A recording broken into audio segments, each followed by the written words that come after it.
सब जग जाने हर करहूं प्रणाम जोर जोग पाने।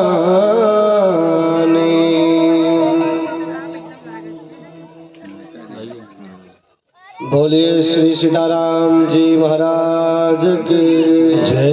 बाल कृष्ण लाल की जय। हनुमान जी महाराज की जय। सत्य सनातन वैदिक हिंदू धर्म की जय। बोलिए गौ माता की जय। गंगा माता की जय। बोलिए भारत माता की जय। नमः पार्वती पते हर हर महादेव।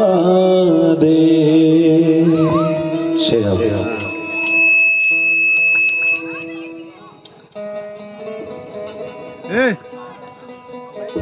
परिपूर्ण परमात्मा आपको रच रहे, साउंड के पास नजर रहे।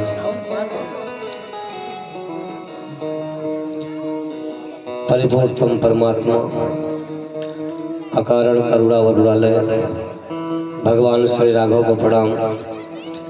शिव जी हनुमान जी महाराज को साष्टांग दंडवत। सुधीर श्रोतावृंद, सप्त दिवसीय राम कथा के चतुर्थ दिवस में पधारे हुए समस्त भक्तानुरागी माताओं एवं बंधुओं, दूर दूर से पधारे हुए कथा के रसिक जन सुधी जन, आज कथा का चतुर्थ दिवस है। समय धीरे धीरे ऐसा चला जा रहा है कि पता ही नहीं चल रहा है। श्रीमान रामाचल जी भाई साहब जो इस कथा के मुख्य सूत्रधार है, वो कह रहे थे महाराज जी 9 दिन की कथा करो। कथा से कहा था कथवा 9 दिन बढ़ाए तो 2 दिन और बढ़ाए तो चलो भाई, तो आज और इच्छा कर कहे मनवा नहीं भरत है।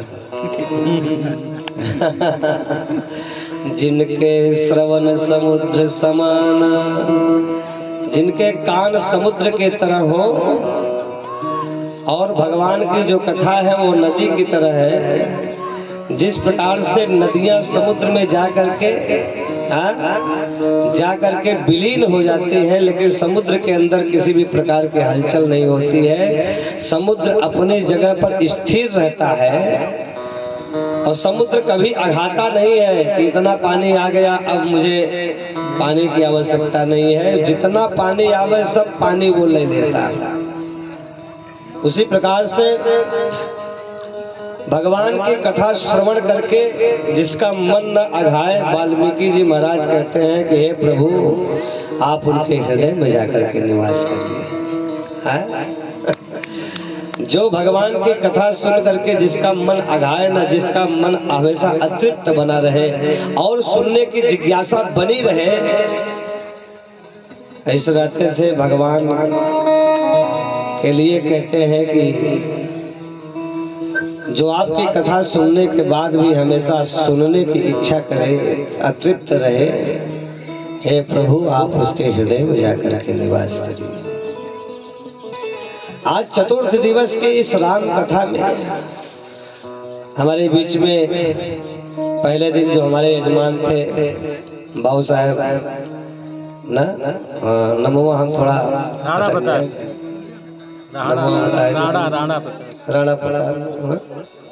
शिवपूजन जी, हाँ सपत्नी पहले दिन ही आप यजमान बने हमारे, और आपके बगल में प्रधान जी, मरहट के प्रधान, हाँ अरे वो तो उनको तो उनका नंबर हम ले भी नहीं करते। सुरेंद्र जी भाई साहब, आओ बाबू जी जो सफेद का गंछो पहने हैं उनका नाम बहुत रसिक आदमी लगा, ईश नारायण यादव, बहुत रसिक आदमी। हाँ हमेशा डूब करके कथा का श्रवण करते हैं। हम ऐसी जगह पे बैठे हुए हैं कथा में जहाँ पे सब लोग रसिक जन बैठे हैं ना, रसिकों के बीच में बैठ करके कथा कहने का आनंद कुछ और होता है।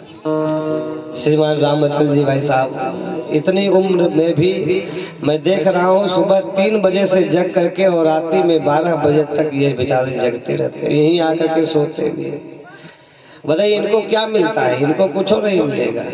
ये आप ही तो सब समाज में दौड़ेंगे और जो कुछ पाएंगे अपने घरों से दे के चौक से सीताराम करेंगे। इनको कुछ नहीं मिलेगा, लेकिन इनको इसमें आनंद है। सोचो, जो इन सब चीजों में आनंद लेना प्राप्त कर ले। देखिए हमारे बीच में श्रीमान राजेश जी और रमापति जो कल हमारे यजमान थे, ऐसे सब रसिक जन विद्वान लोग बैठे हुए, हम इनके बीच में छोटे से बालक बन करके कथा कह रहे। ये हमारा सौभाग्य है और कि आप जैसे लोगों के बीच में हम कथा कह पा रहे हैं। नहीं तो आसान थोड़ी होता, कई कथाकार आए और चले गए, किसी को टिकने थोड़ी देते हैं आप लोग। है ना? हाँ, इसलिए भगवान की कथा कहते हुए भगवान भोलेनाथ कहते हैं देवी, इस संसार में वह जीव धन्य है जो कथा पूछता है। ज्यादातर लोग व्यथा ही पूछते हैं,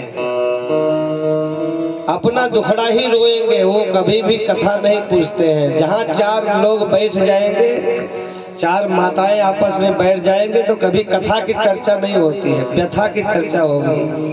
फलाने कैसी है तो ढेकनवा कैसी है, ढेकनवा भाग गई, पता नहीं कहाँ चली गई। हाँ, ओकरे घर वो आग लग गई, जर गया, बताया गया, ये चलता रहता है। दिनवा बीत जाता है, समय का पता नहीं चलता है। और जो रसिक जन होते हैं वह कहते हैं भगवान की कथा सुनने से उनको तृप्ति नहीं मिलती है, अतृप्त बने रहते हैं। हाँ, जिनके जिह्वा पर भगवान की यह अमृत रूपी कथा आ गई, राम नाम रूपी अमृत जिनके जिह्वा पर आ गया, वो संसार के विष को ग्रहण नहीं करते, तब उनको अमृत ही चाहिए। और जब तक अमृत का पान नहीं कर लेते हैं तब तक संसार का विष ही उनको अमृत के